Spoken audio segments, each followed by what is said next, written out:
İyi akşamlar. Yayınımızı kaydedip bırakacağım için genel olarak şu an katılmasa bile benzer sorundan sıkıntı yaşayanlar için öncelikle kendimi tekrardan bir tanıtayım. Sayfamda sadece çalıştığım yeri yazmıştım. Mesleki tanımlarımı profilime aktarmamıştım. Ben 92 mezunu bir doktorum. 2010 yılından beri de göğüs cerrahi uzmanlığı yapıyorum. Yaklaşık 15 yıldır şu alet ile etkin insanları çalıştırıyorum. Bu süreç içerisinde 1,5 yıl Somali'de görev yaptım.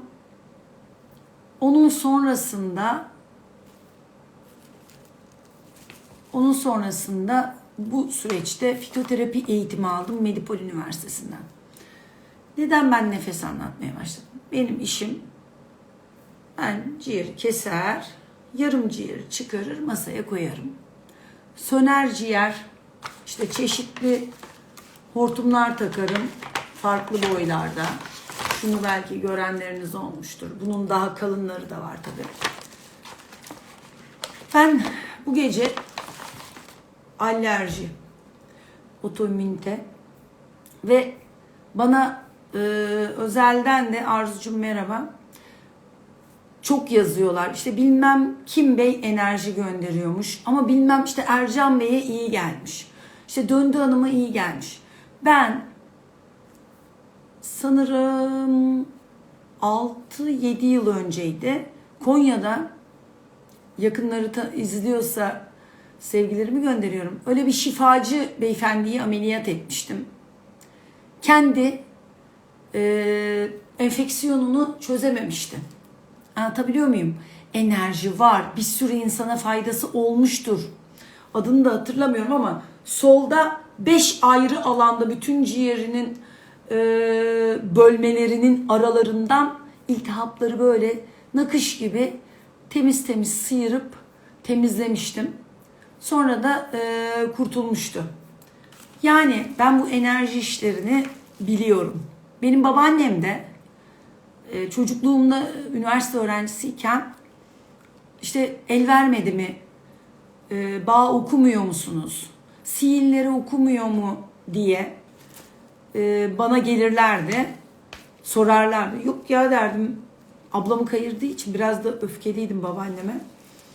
Diyeceğim işte ben size ruh parçalarım, can parçalarım demiyorum.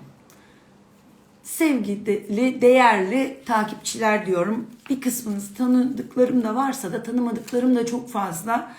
Tetkik gönderiyorsunuz. Onların hepsini değerlendirmem. Akciğer yağlanması olmaz. Çok kilolu değilseniz akciğer yağlanması zor.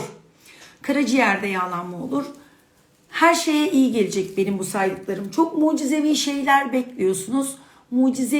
Mucize sizde olduğu için mucizevi. Ama sabrederseniz var. Ben işte Merkür geliyor, etki ediyor, Uranüs size yapıyor deseydim, iyileştiriyor deseydim, Jüpiter'den enerji alacaksınız deseydim, o zaman belki 1 trilyon insan izlerdi. Ama teşekkürler iltifatlarınız için. Akciğer nodülünüzü bırakın. Tüm sağ akciğeri kapalı olan insanlar şu toplarla iyileşti. Ben size bu enerji dedikleri şeyi nasıl kullanacaksınız bunu anlatacağım. Bu enerji denilen şey, neden ben bunları öğrenmek zorunda kaldım? Neden bunları anlatıyorum? Çünkü ben bunların hepsi için para döktüm. Çok büyük paralara bunların hepsi anlatılıyor. Ben neden parasız anlatıyorum?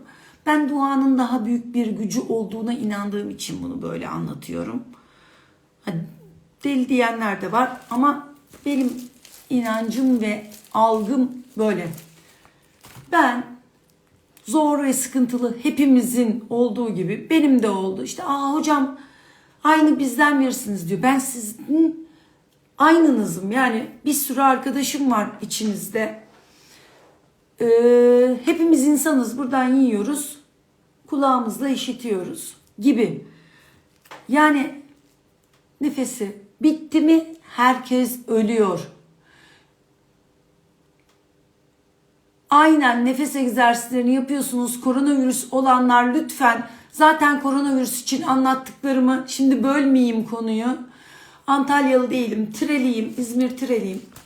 Bu zor ve sıkıntılı süreçte ben de mecburen 2012'de 250 lira para verdim.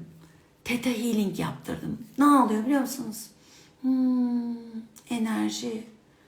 Arkadaşım, sen enerjini değiştirmeden sana başkasının gönderdiği enerjiyle sen iyi olamıyorsun.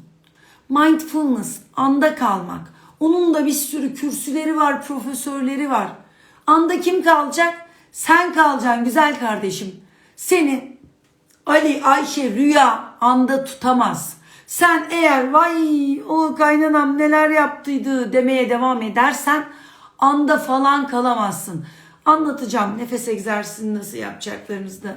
İzmir'e selamlar. Memleketim, çok özledim. Şimdi bu çıktığım yolda bana kimse arkadaş suyunu ölçerek içeceksin demedi. Ver enerji yüklemek için para. Ver hipnoz yaptırmak için para dediler. Anlatabiliyor muyum?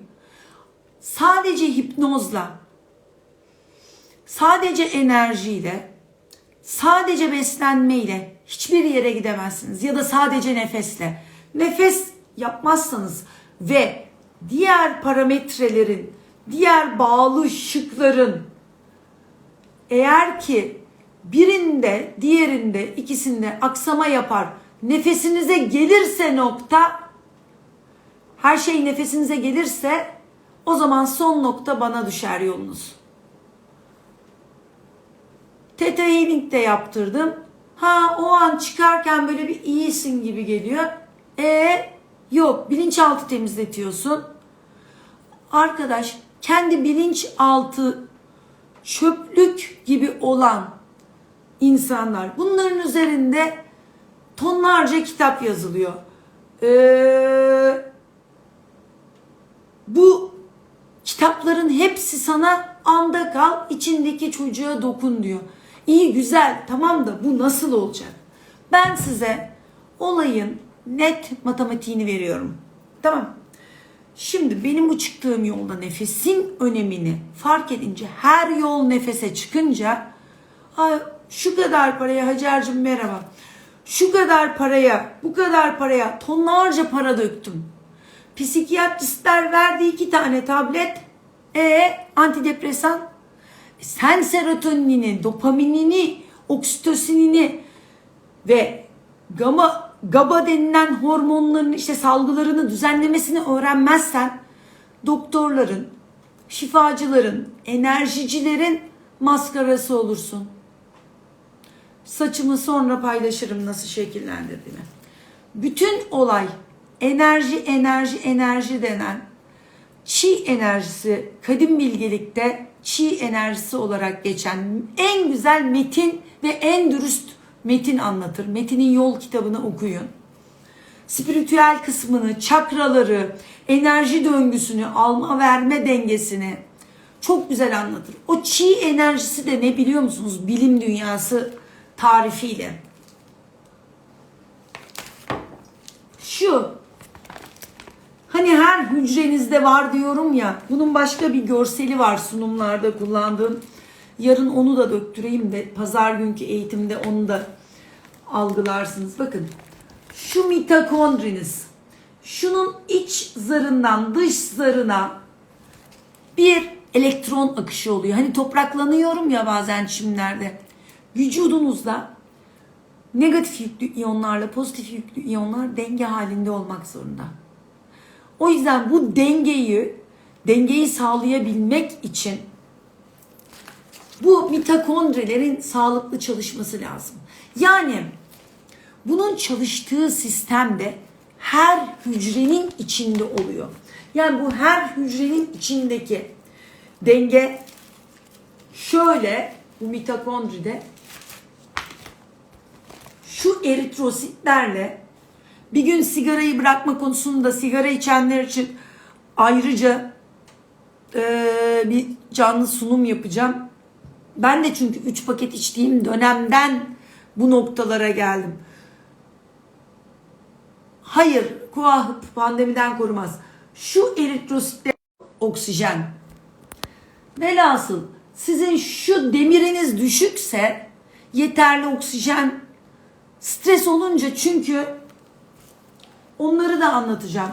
Şu demir iyonuna bağlanan oksijen bu hemoglobin molekülüyle, yani bir tek hemoglobin molekülü 4 tane oksijen bağlıyor. Ve sigara içenlerde bir kısmı taşınamaz halde oluyor. Hal böyle olunca şu hücrenin içinde her bir hücreni bir canlı gibi düşün. İşte nefes almayı unuttuğunuzda ya da düzenli, dengeli almadığınızda ya da bu hücredeki mitokondrinin çalışma sistemlerinden birini bozan, işte atıyorum bu demirin eksikliğinde hemoglobinin düşüklük durumu ya da bu mitokondri fonksiyonlarında aldığınız, verdiğiniz, işte bugün paylaşan bir nefesçinin birinin slaytını size paylaştım. Şimdi dokudan, hücreden karbondioksiti aldı. Suyla birleştirecek hücre. Karbondioksitle suyu birleştiren karbonik anhidraz enziminin kofaktörü. Yani anahtarı çinko. Çinkonuz yoksa birleştiremiyor. Onu birleştirip karbonik asit oluşturup kanınızda taşıyamıyor. Hal böyle olunca hadi sabahtan akşama kadar nefes al. İşte oksijenini, karbondioksitini dengele. Neymiş? Çinkon olmak zorundaymış. Dün bahsettim.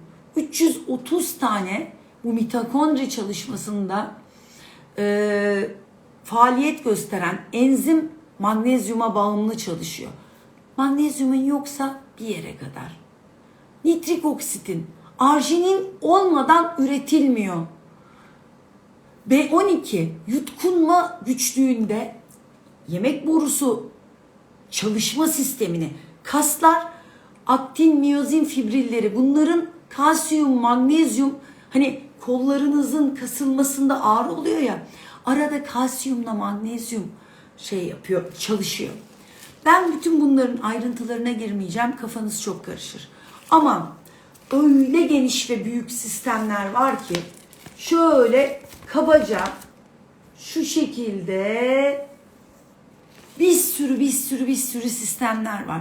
100 trilyonda cildiniz, kulağınız, gözünüz, saçınızın köklerinde bile hormon reseptörleriniz var. Şimdi bunları değiştirmeden, atıyorum yumurtalık kesitleriniz var ya da D vitamininiz düşük. Tüm hormon sentezlerinin merkezinde D vitamini senteziniz oturuyor.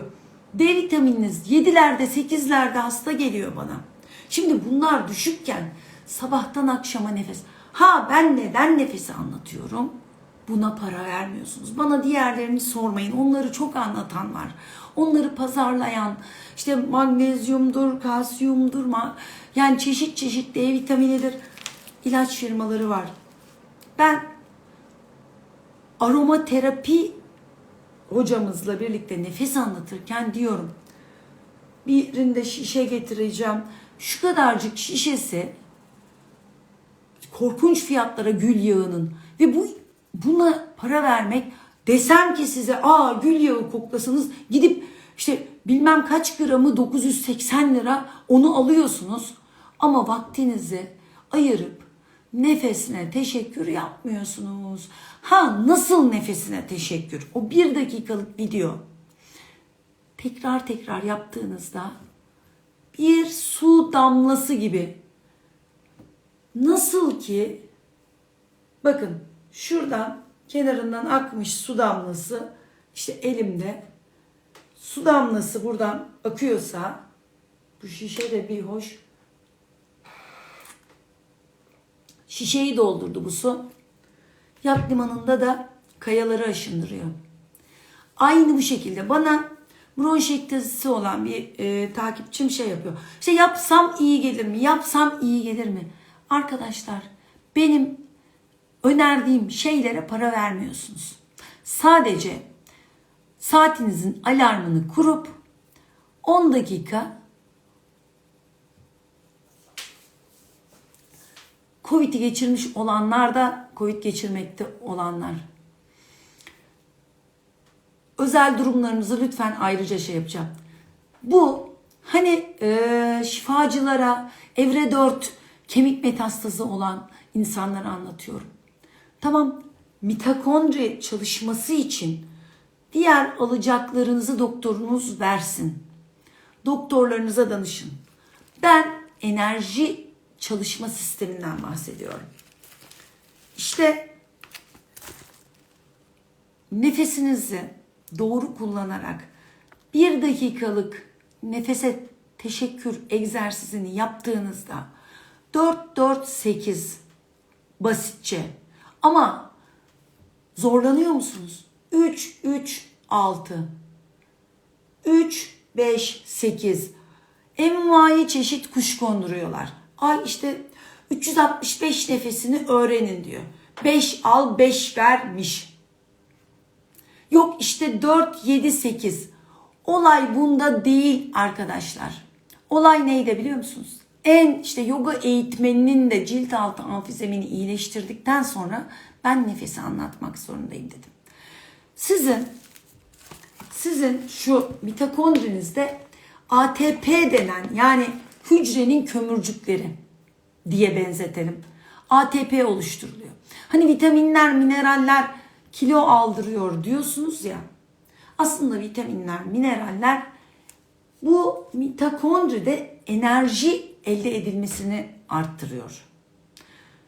Enerjiyi elde ettikten sonra siz bunu hobuduk yemek yemeye harcarsanız kilo alırsınız. Ne oldu? Denge bozuldu.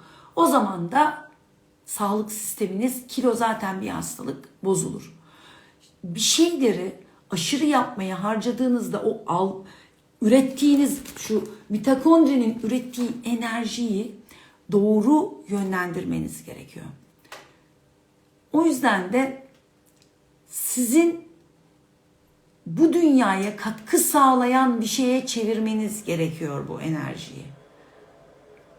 Ve sabırlı olmanız gerekiyor.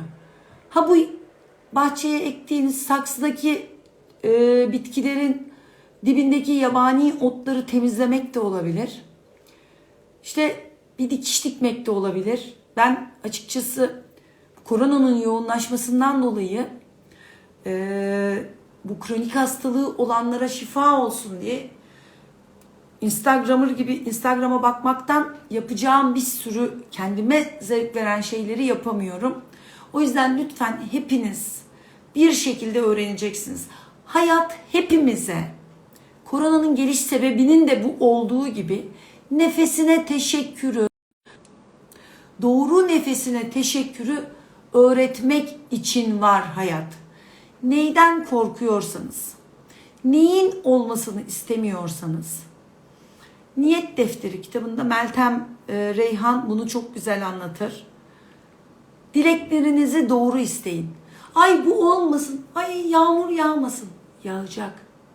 Ay işte Ayşeler gelmesin, her şey yoluna, böyle ters olmasın. Ma ekini algılamaz evren.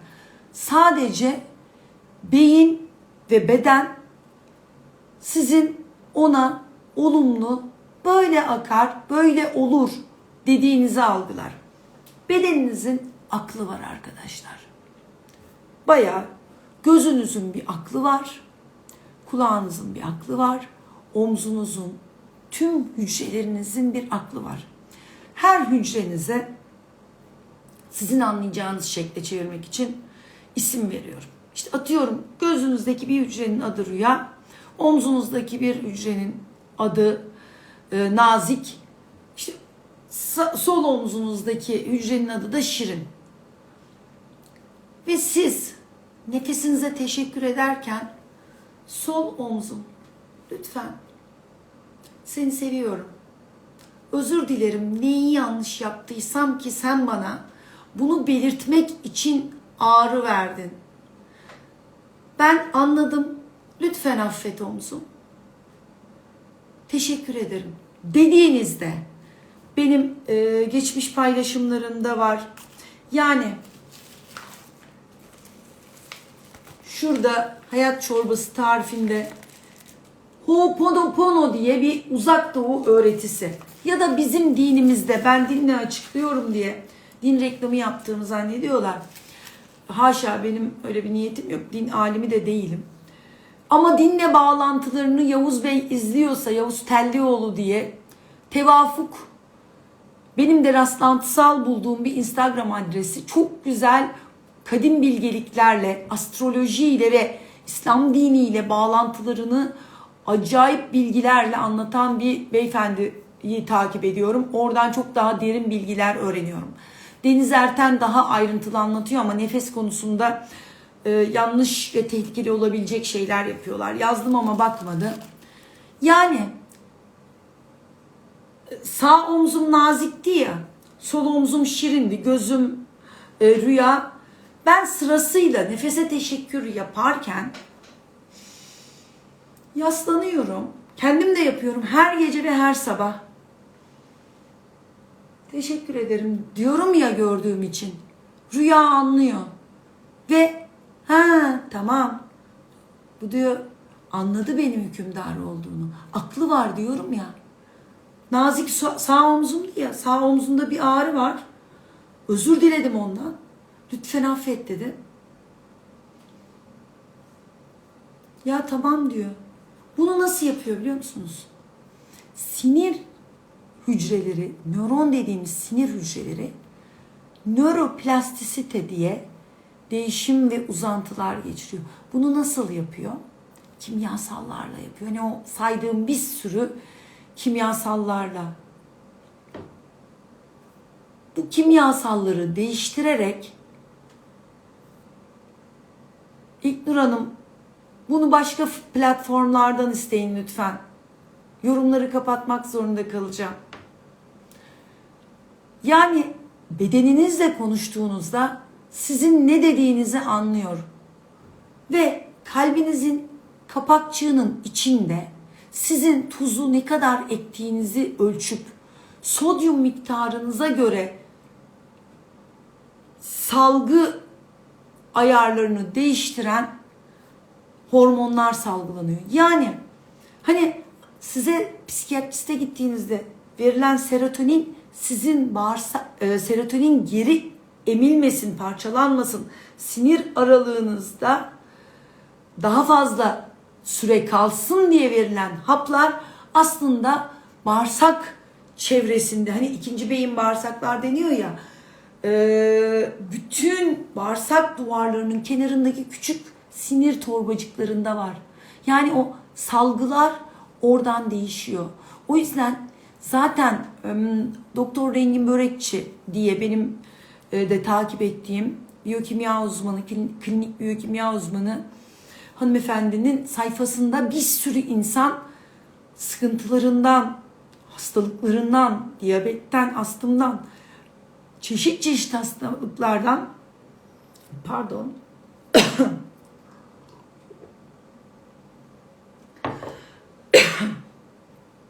nasıl kurtulduklarını anlatıyorlar. Pardon, kurudu boğazım da klimadan dolayı.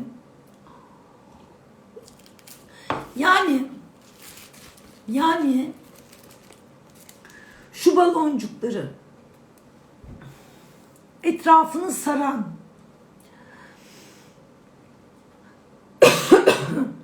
şu damar yapısı, bu damar yapısında her bir baloncuğun etrafındaki kan damarlarında şu şekilde 16. nefeste kimyasallar değişiyor. Ve siz her bir dakikalık nefese teşekkür egzersizini yaptığınızda toplamda 3000, 1100 ve 500 totalde 350 yerine 4450 mililitreye çıkan bir oksijenizasyon. Bronşektazi, astım ve koahta hepsini anlattım. Ben şu an bu alerjik otoimmün hastalıklara özellikle geçiyorum. Onlar için de şöyle, yani hayatınız bir çorba ve şu kavanozlardakiler sizin sinir uçlarınızdan salınan salgılar arkadaşlar. Anlatabildim mi? Sistus pastil içtiğim, iyiyim Sedacığım, iyiyim. Klima üflediği için biraz boğazım kurudu, o yüzden. Hayat çorbamızı, yani sadece enerji gönderilerek, sadece işte GAPS diyeti yapalım, işte aralıklı intermittent fasting, aralıklı oruçla beslenelim, yeşillik yiyelim. Bütün fonksiyonel tıbbın, bütüncül tıbbın, pazar günü Nurcivan Hanım'la da bunları konuşacağız. Ozon faydalı, evet, aromaterapi faydalı. Fonksiyonel tıptaki bir sürü vitaminleri kullanmak tamam önemli, değerli. Ama tamamlayalım, sonra dinlenirim. Tek bir şey de mümkün değil. Su içeceksiniz. Ölçerek su içeceksiniz arkadaşlar. Kiloya 20 ila 30'dan. Beslenmenize dikkat edeceksiniz. Tepsi tepsi börekle gidip Theta Healing'de yaptırsanız, mindfulness kursları da alsanız, işte en güçlü şifacılardan akses barlarla, Allah'ım bir de ne vardı? Böyle kalbin şifası, bilmem nenin gücü, kurslara bilmem nelere gitseniz de, İknur Hanım, Tülincim, ben de seni çok seviyorum. İyi ki doğmuşsun da güzel arkadaşım olmuşsun. Suyunu içmeyen, ben içemiyorum diyen hasta envai çeşit nefesçiye, enerjiciye gitse faydası olmaz. Bütün otoimmün hastalıklarda lütfen konuşun. Hastalığınızı sahiplenmeyin. Duyuyor bedeniniz. Size sinyal vermek için. Yani fırında ya da araçta, geçen hafta işte benim lastiğe çivi girmiş. Ne yaptı? Sol arka lastikti, yanlış hatırlamıyorsam. Sol arka lastik çivi var dedi. Sol arka lastik çivi var dedi. Ben alarmı kapatsam ne olacaktı? Tekrar sol arka lastik çivi var diyecekti. Kurabiyeleri fırına verdiniz. O yüzden fırının alarmı öttü pişme saatinde. Kapattınız alarmı, fırın yanmaya devam ediyorsa ne olacak? Vitamin, mineral kullanımlarını lütfen, hiçbirine bulaşmıyorum. Çünkü doktorun hastayı direkt değerlendirerek başlaması lazım. Diğer soruları toplayıp da cevaplayacağım. Şu an enerjiye dair beden aklıyla ilgili konuşuyorum.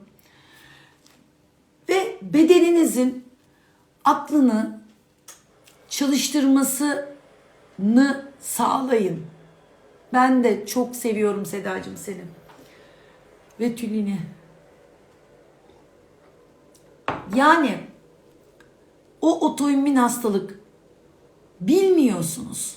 Benim de mesela sağ kalçamda vardı. İşte yumurta kabuğu ekstresiyle çok fayda gördüm. Bu tür kemik, eklem ağrılarında yumurta kabuğu, akgünlük ekstresi karışımları var piyasada, eczanelerde. Ben çok memnun kaldım. Ama bedenimle de konuşuyorum. Her gün sabah ve akşam mutlaka. 5 vakit namaz da bu yüzden var. Yani sen eğilme sebebin, bakın basınç farkları, senin ciğerinin alt zonlarının, alt bölümlerinin kanlanması ve havalanması farklı. Basınçları farklı. Yani tamamen tıbbi ve biyokimyasal olaylardan bahsediyorum ben.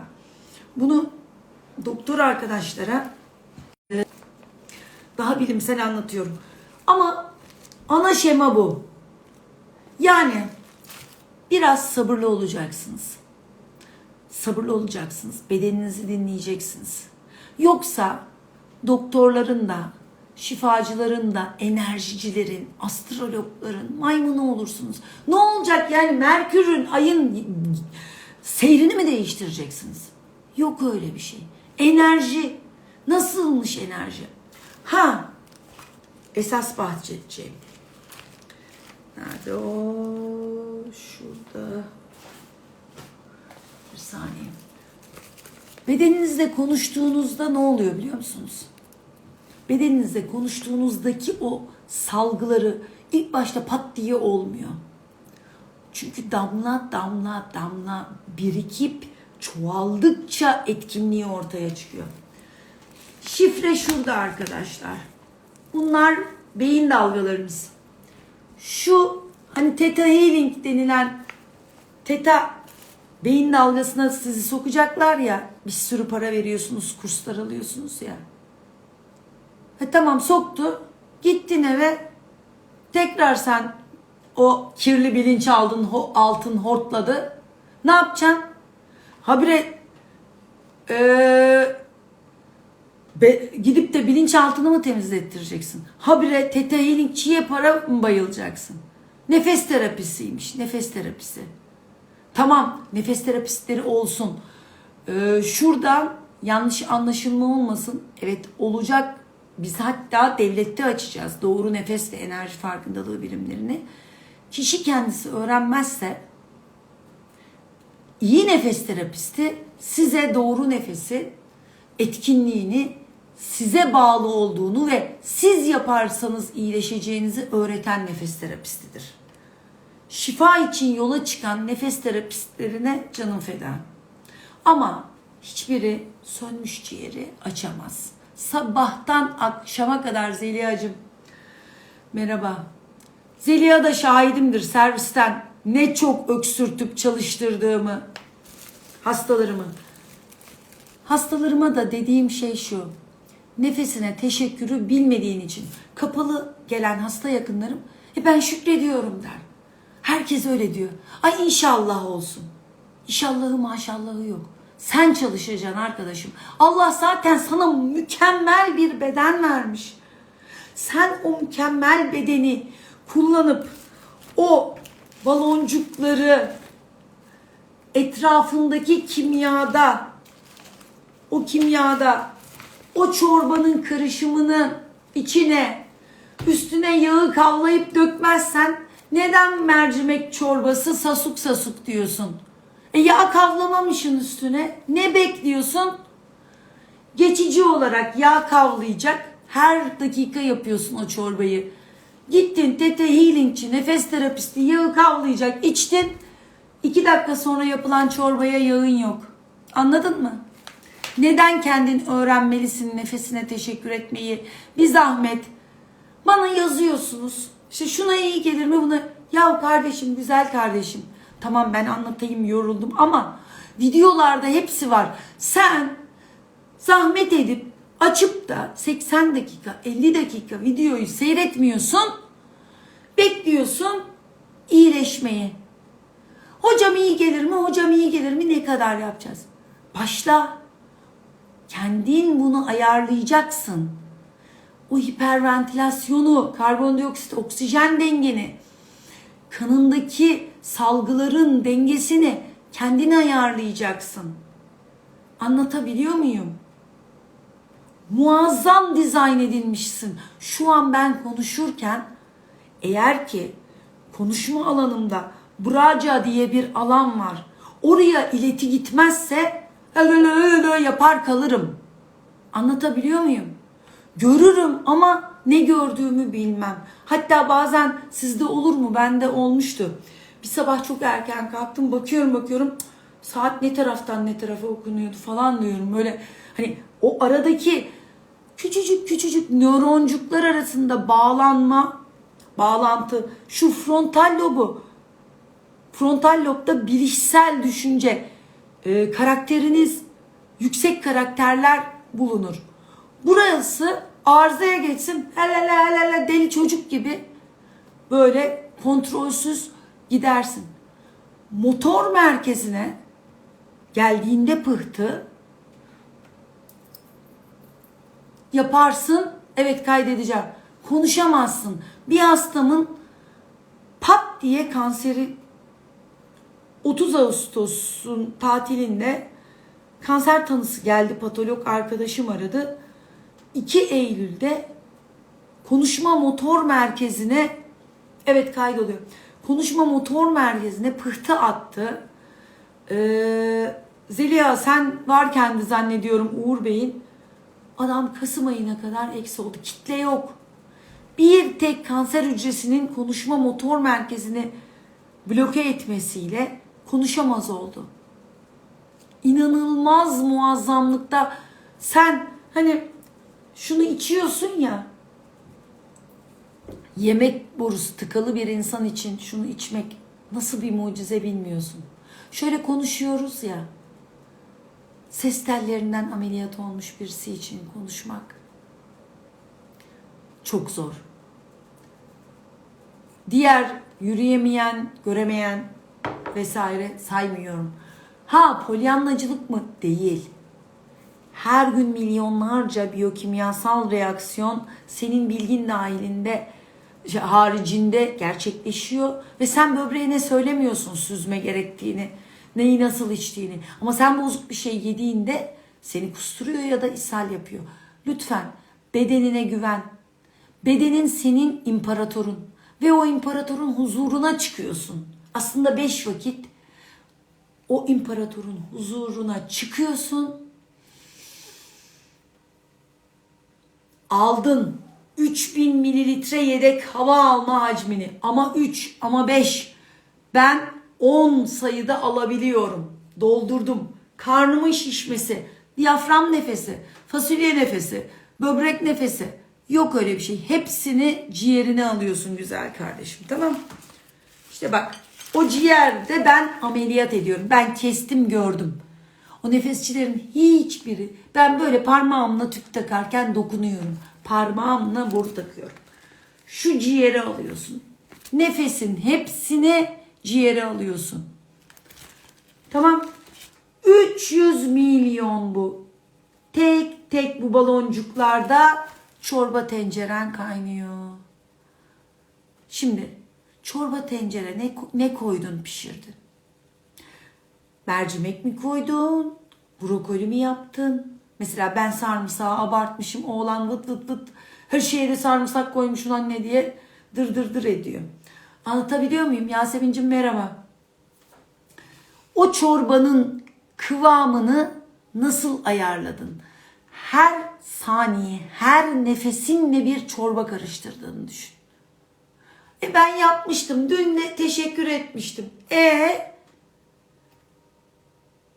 İşte 3 mü yapalım, 5 mi yapalım? Para vermiyorsun güzel kardeşim. Abartma. Hep dediğim olay ne? 3, 5, 8, 10 değil. Olayın mantığı şu. Karnın şişecek şekilde doldurduğunda en alt köşelere kadar günde 5 vakit secdeye varır gibi yükseldiğinde bu dibindeki kullandığında, yemek yemeden önce olduğunda, açken diyafram, çünkü içeride bağırsakların doluluğu ve midenin doluluğu diyaframı etkiliyor. Tabii ki dikte oturursan daha güzel havalanır. Ama yatarken de alt sonların ya da pron dediğimiz o secde pozisyonunda da çok güzel havalanır. Günde 5 kez onunla yapabilirsin. Bu aralar özellikle ben nefese teşekkürü yapıyorum, bunu almama ne gerek var?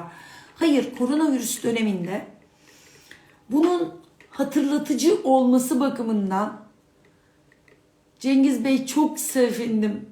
Çok panik atak senden korksun Cengiz Bey bundan sonra. Çünkü nefesine Alper'cim merhaba. Bu hatırlatıyor.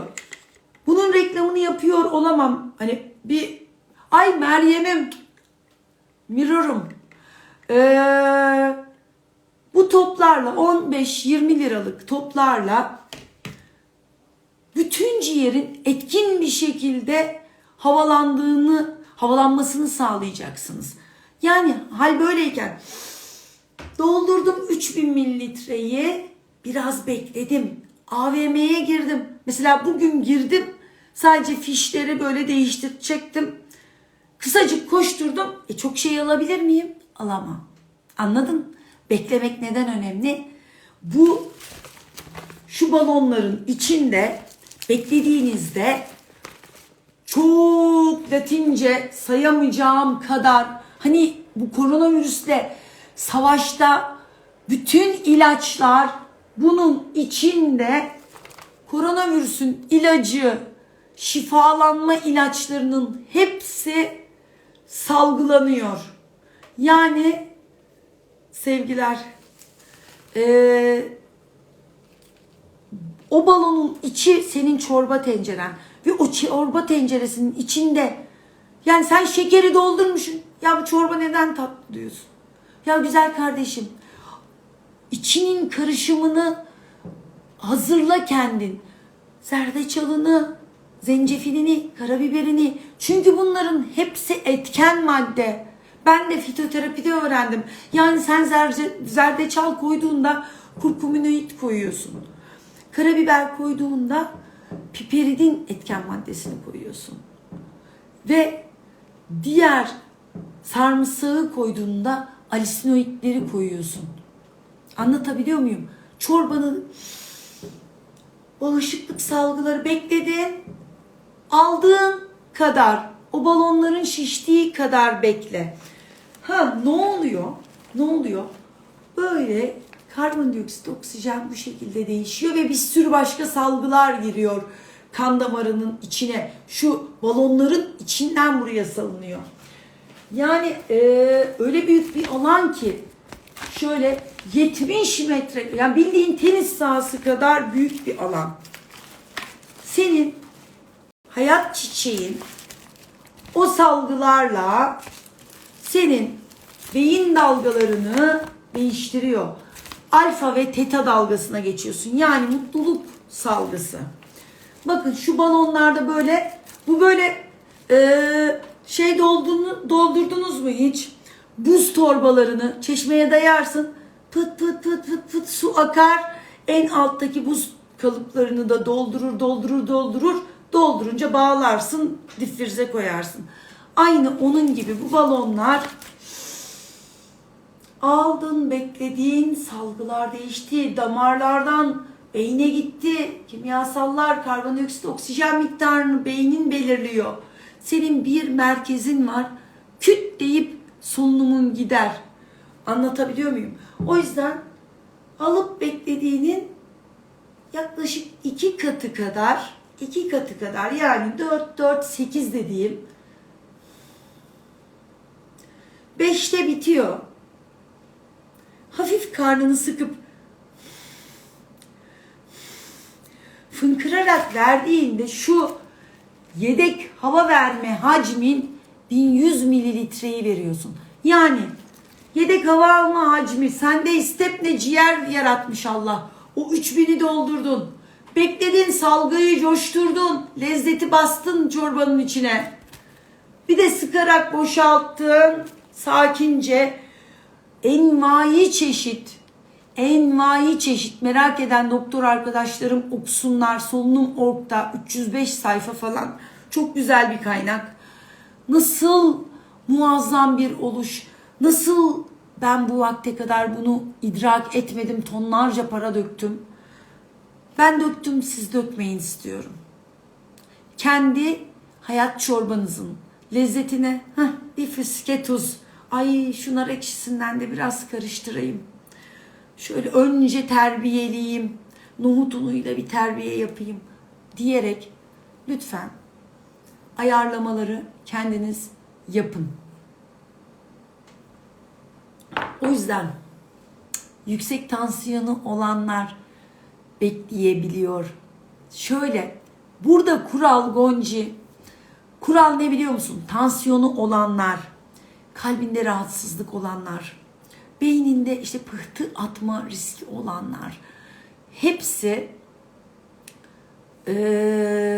hepsinde olay, hocaların da yanıldığı olay ne biliyor musunuz? Bakın şimdi ben hani emboli yapar, dün akşam hatta sinirlenip yüksek sesle yavaş da anlatsanız anlıyorum demiş bir takipçim. Bazen çok hiddetleniyorum, haklısınız. Kendimi böyle fazla kaptırıyorum size aktarmak için. Ben şu hava yolundan dolacak havadan bahsediyorum. Mikrotrombüs bu damar sisteminde oluyor. Yani iki sistemin arasında ne var biliyor musunuz? Bakın böyle şurası damarın içi, burası alveolün içi. Katman katman, hani pat deyip de zarar verme, tansiyonunuzun pat deyip fırlama şansı yok. Anlatabiliyor muyum? Beyne gidip de aldım bu nefesin beyne gitme şansı yok. Yani ne yapıyor biliyor musunuz? Önce şu otobüse biniyor. Nerede o? Şu bakın, bunun içine bunlara bağlanıyor o oksijen aldığınız. Ondan sonra hücrelere taşınıyor. Hani öyle hop bindi otobüse, lap arabanın camdan içeri daldı gibi bir durum yok. Anlatabildim mi? Nefesi verirken çok az verebiliyorsanız yavaş yavaş antrenman yaptığınızda olay tamamen antrenmanda ve güçlendirmekte. Bronşektezik hastalar şu akapella denilen aleti cepte taşıması kolay. Bu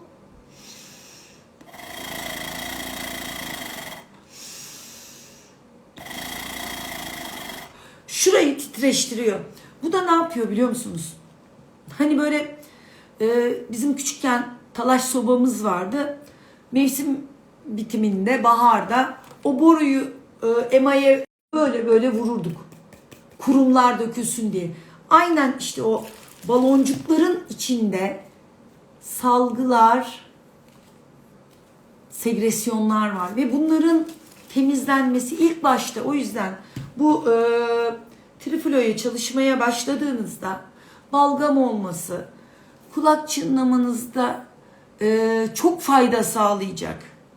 Nefese teşekkür ederek kulak çınlamanız, vertigonuz, inanın iyi gelmediği, kan damarının gidip de kan damarındaki dengeli artan bir oksijenin iyi gelmeyeceği panik atak, basurunuz, karnınızdaki ağrılar, tanımlanmayan otoimmün hastalıklarınız, kas eklem ağrılarınız, hepsinin merkezi, hepsi alt loblardaki atalektezileri muhteşem açar.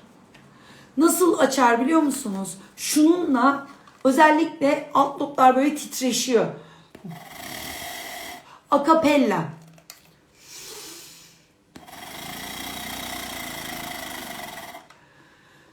Bakın işte bütüncül tıp ve fonksiyonel tıp doktorlarının hepsinin, Meral Hanım ritim bozukluğunuzu da düzenler. Kardiyolog arkadaşla eski canlı yayını lütfen dinleyin. Zaten şimdi şöyle, genelde yaşlı sıvı toplayan, kalp yetmezliği olan hastaların akciğerinde su birikiyor. Ve ben yaşlı hastada ağrısı çok az olsun diye evre 4 içinde anlatacağım. Adı akapella. Genelde Evre 4 kanser hastalarında da, kalp yetmezliğinde, kalbinde zaten aritmisi, kuahı, astımı olmayan hastam yok gibi bir şey.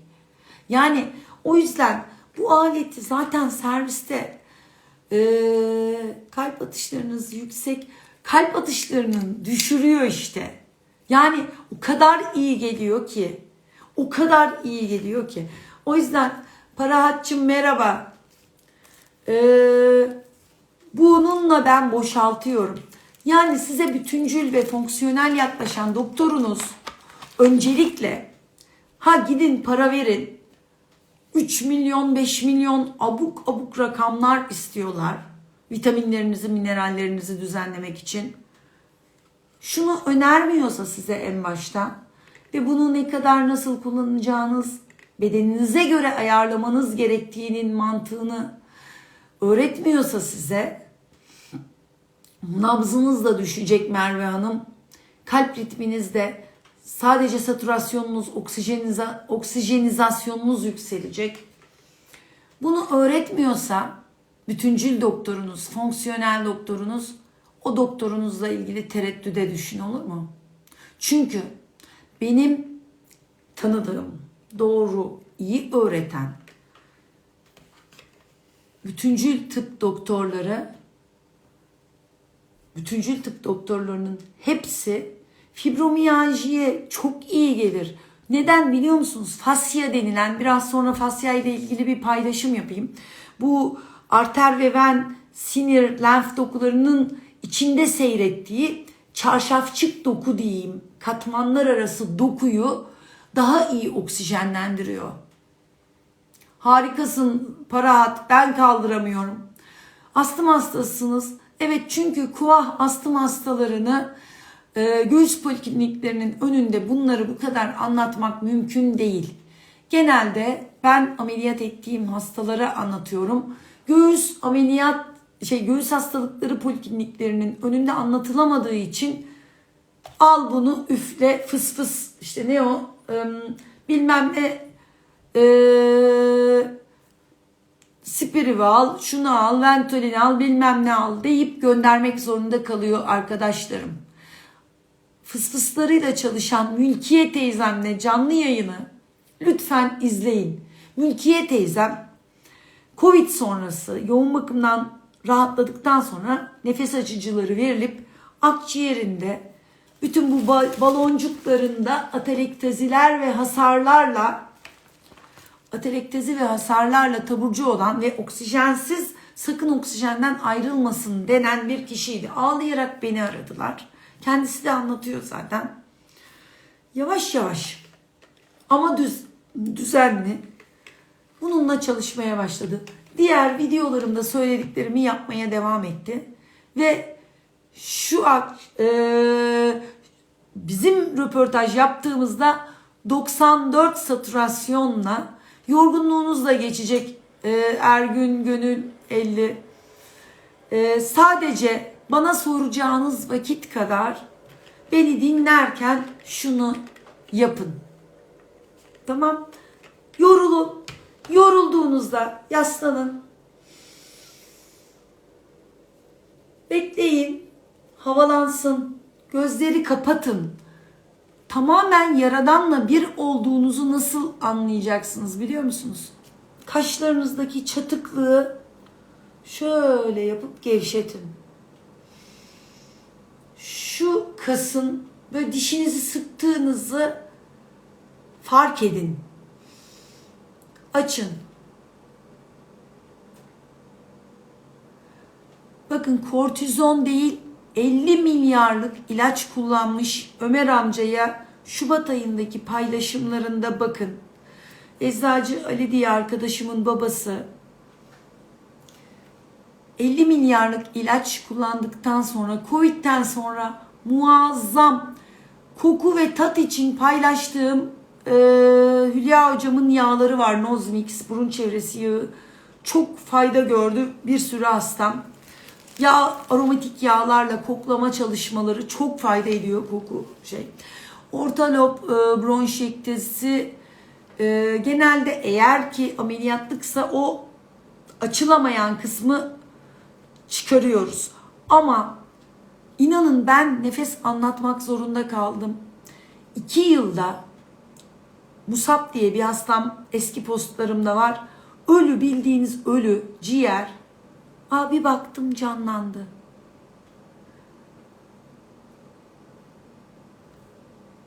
Çok sevindim Merveciğim. Daha çok şifalara. Sen bedeninle konuşmaya başladıkça bedenin seni çok daha enerjik ve mutlu yapacak. Triflo ile şunu da söyleyeyim. Triflo ile bir doktor arkadaş, ben hani böyle yoruluncaya kadar çalışın, şöyle yapın, böyle yapın diyorum ya. Deli gibi güzel çalışmış. En iyi sözümü tutan oydu. Ozan'cığım, izliyorsan sevgiler gönderiyorum. Ya abla dedi, aradığımda birkaç gün sonra böyle dedi mutlu bir haber almış gibi, böyle sevinç gibi bir durum yaratıyor dedi. Yapar mı dedi. Çok çalışmıştım ben dedi. 2 günde koronası geçmiş. 3. gün yine böyle bir mutluluk yaşamış. Yapar. Yani şunu fazla çalıştığınızda sebep olacak şey, çok sevindim Hülya Hanım. Şunu fazla çalıştığınızda yapacağı şey baş dönmesi. İlk başlarda balgam, hafif göğüs ağrısı. Çünkü dediğim gibi kaslarınız çalışacak. İşte magnezyumunuz eksikse takılmalar olacak. Daha fazla kas ağrısı hissedeceksiniz. Böyle olunca yapabileceği en kötü şey fazla mutluluk. Evre 4 kanserlerde yapıp, deneyip, bedeninizle konuşun. Otoimmün hastalıklarınızda, sarkoidozunuzda, işte pan, jögler, interstisyal akciğer tutulumlarında, Antalya Atatürk Devlet Hastanesi'nde çalışıyorum. Umarım kesilmemiştir. Çalışın. Lütfen bana sorduğunuz süre kadar günde 4-5 kez şöyle bir beşer onar. Zaten her beden kendi ritmini yakalar. Bedeninizi dinleyin. Size kabızlıkla, baş ağrısıyla, kaşıntıyla, baş dönmesiyle işaret veriyor. Bedeniniz çok akıllı. Zannettiğinizin çok üzerinde akıllı. Öksürtüyorsa kalbinde pili olan kullanabilir. Ben kalbinde pili olanların akciğerinden sıvı boşaltıyorum. Sıvı boşaltıyorum bununla. Çalıştırıyorum bu toplarla. Yoruluncaya kadar. Sıkıntı.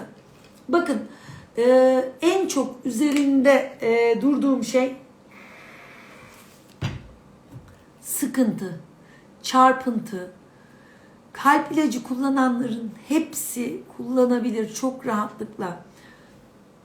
Burundan alıyorsunuz. Ağızdan nefes almak diye bir şey yok. Her organı Allah bir işleviyle yaratmış.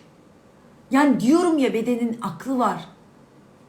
Sen onu doğru havalandırdığında, doğru çalıştırdığında, doğru su ve besin ihtiyacını verdiğinde, karaciğerin dinlenecekken sen ona yemek verirsen, bu vakitten sonra pis boğazlık yapıp da yersen ne yapıyor? Uykumu kaçırıyor.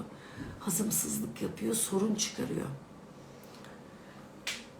İnanın antidepresanları bedeninizde sentezletebilirsiniz. Ama işte bu esansiyel amino asitlerinizi doğru beslenmeyi sağlarsanız, suyunuzu düzgün için, vitamin, mineral dengenizi, burun kemiği eğriliklerinizi değiştirebilirsiniz. Şimdi şöyle, kapalı oksijen desteğini sarkomda almaya devam ederken hafif hafif, düzenli olarak lütfen çalışmaya başlasın. Ve ben Musab'ın ölü ciğerini hök cilt, hök bufin, kuvvetli çek, kuvvetli üfle derken ciğerinin canlanacağını düşünerek yapmadım. Sadece faydasının net emin olduğum şeyden silah zoruyla, gece o hastanede kaldığım için zorla dolaştırdım. Tekrar gösteriyorum.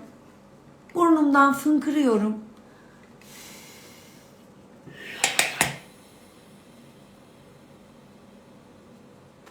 Çekiyorum.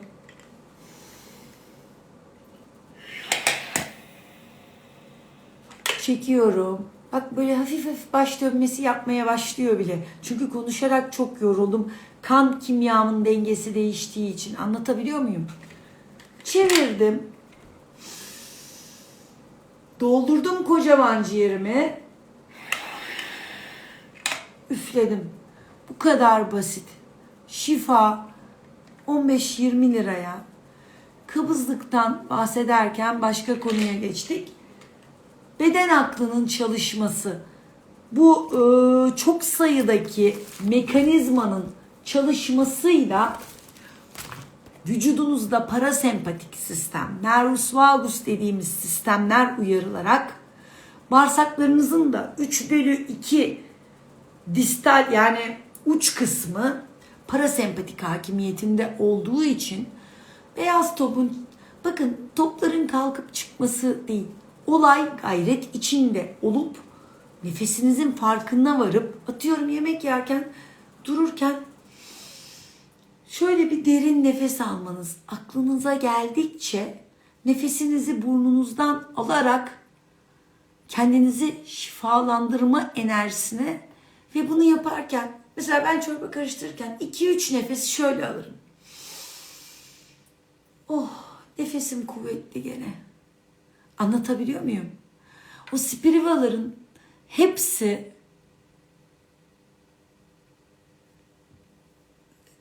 bütün nefes açıcı ilaçların hepsi sizin şikayetlerinizi rahatlatmaya destek olsun diye. Bir kısmı kalınlaşan duvarda incelme yapsın diye. Ama siz eğer doğru nefes almaya, Ayşe'cim merhaba, doğru nefes almaya devam ettiğinizde pıtır pıtır pıtır aka aka aka şu akımlar bu balonlarda bir müddet sonra derya, deniz, göl oluyor ve yani o enerjiyi nasıl kanalize ettiğiniz önemli. Siz olumsuz düşünceler ve kahreden fikirlere konsantre olduğunuzda vücut öyle bir hani ilahi dengenin öyle bir şeyi var ki şifa enerjisi değil de hani, Allah onu da kahretsin bilmem ne dediğinizde o şifa enerjisi yerine sağlıksız salgılar. Hani dedim ya vücudunuzda sinir uçlarınızda salgılar var. Onların siz bilinçli olarak değil, bu taraf tatlı kavanozlar, burada zehirli kavanozlar. Pat pat pat. Kötü düşüncelere hak etmiş bile olsa bana kötülük yapanlar olmadı mı? Hainler ya çıkmadı mı karşıma? Aman aman aman. Ben onlar için bu zehirleri akıtmaya, söylemeye, düşüncede nöronlarımdan salgılatırsam benim hayat çorbama akıyorlar. O yüzden ben o zehirlerin kavanozlarını kuruttum. Ki çorbamı lezzetsiz yapmasınlar diye. Anladınız mı? Burnunuzun tıkalıysa ağızdan nefes aldığınızda bir takım ek sorunlar yaratır. Nemlendirilemez, nitrik oksit üretimi düşer. Boğaz enfeksiyonlarına sık yakalanırsınız. Diş sağlığınız bozulur.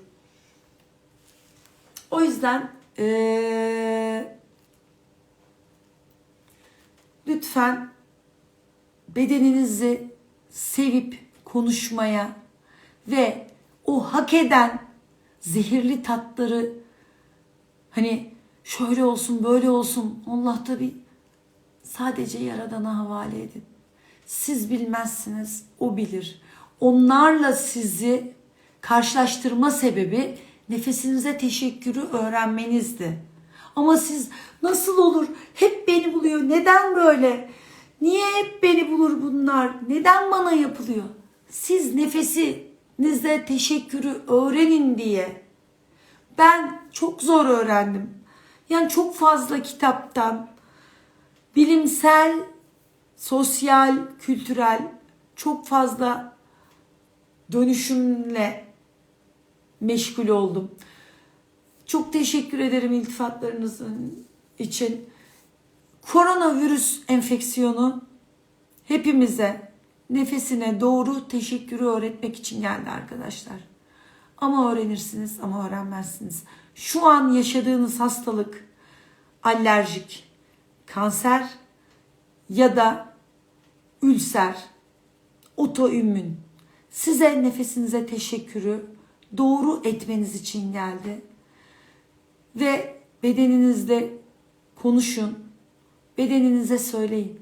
Ben nefesime doğru teşekkür etmeyi öğrendim. Her bir konuştuğunuzda sinir hücrenizin değişimi ve kimyanız. Şimdi bunun içine su koyarsam, Allah Allah, neden kakule aroması gelmiyor? Neden? Çünkü koymadın içine. Yeşil çay koymuşsun, sen salep tadı bekliyorsun. Olmaz güzel kardeşim. Tencerenize, fincanınıza ne koyduğunuza dikkat edin. Nasıl Kars'tan bal getirtiyorsunuz, bilmem nereden bilmem ne getirtiyorsunuz. Nefes bedava. Ben o yüzden vitamin, beslenme, bunlara girmiyorum. Konuşmayın. Olumsuz konuşmayın. Ve hayatta hiçbir şeyden korkmayın. Nefesinizin kesilmesi dışında. Nefes alıyorsanız her şey çözülecek demektir. Ben Şırnak'taki, izliyorsa kulakları çınlasın, 65 satürasyonlu high flow'da oksijen alan hastama, hocam ölür müyüm? Hocam ölür müyüm? Makineye bağlanırsam ölür müyüm? Dediğinde, bu topları üflemez çalışmazsan ben seni döve döve öldüreceğim dedim. Secdeye yatırıp döverek öldüreceğim dedim. Ve 5 gün sonra salı günü hortumu ciğerinden, hortum takıyordum bu arada. Hortumu ciğerinden çekerken Allah razı olsun hocam diyordu. Anlatabiliyor muyum? Şifa sizde. Hiç kimse size enerji, para gönderecekmişsiniz. Enerji gönderecekmiş. Yerim ben onların enerjisini. Hadi bakayım. Sönsün ciğerleri. Hadi o yaşam ağaçları neydi? Yaşam çiçekleri. Hadi sönsün şöyle de. Sönsün şöyle. Hadi bakayım. 3 al, 5 ver, 8 al, 10 tut. İyileşsin, göreyim bakayım. Anlatabiliyor muyum? Konya'da ayarlayın. DM'den yazın, geleyim. Çok sevdiğim arkadaşlarım var. Çok sevinirim, isterim. Ben Tireliyim efendim. Mevsimsel alerjilerinizde, etkenle karşılaşmanızda, bedeninizle konuşun. Ben anladım artık. Nefesime teşekkür ediyorum. Bunlardan benim nefes yolumu tıkamana gerek yok deyin bedeninize. Aynı benimle konuştuğunuz, benim sizinle konuştuğum gibi bedeniniz anlıyor. Ya kadına bak ne diyor demeyin. Nöron denilen sinir hücrelerinizin, her bir hücrenizin aklı var. Oksijen seviyenizi ölçüyor. Oksijen seviyenizi ölçüyor. Tamam o zaman. Merve'ye, Yasemin'e o zaman ben bir hastalık vereyim de öğrensin nefesinin kıymetini diyor. Anlatabiliyor muyum? Size çok teşekkür ederim Burcucuğum. İnşallah İstanbul'a önümüzdeki hafta geleceğim. Çok güzel bilimsel yayınlar hazırlayacağız. Çünkü bilim dünyasında kanıtlamamız gereken şeyler var. Kızdırdılar beni. Hani diyorsun bir kanıt göster diye. O yüzden göstereceğim. Oğlumda kalacağım Kıymet Hanım. Çok teşekkür ederim. İyi geceler. Şifa olsun. Lütfen yapın, yaptırın. Önemli olan bütün enerji ve güç sizde. Benim buradan işte pazıları güzelce pişirip yapmam, yemem, avokadoları yemem size fayda sağlamadığı gibi benim biliyor olmamın da siz yapmazsanız hiçbir faydası yok. Marifet bende değil, sizde. O yüzden de enerjicilere, şifacılara siz bilirsiniz. Paranız çoksa verin. Ben vaktinde verdim. Şifanın kendimde olduğunu gördüm. Siz bilirsiniz. İyi geceler diliyorum. Sevgiyle kalın. Kendinize iyi bakın. Hoşça kalın.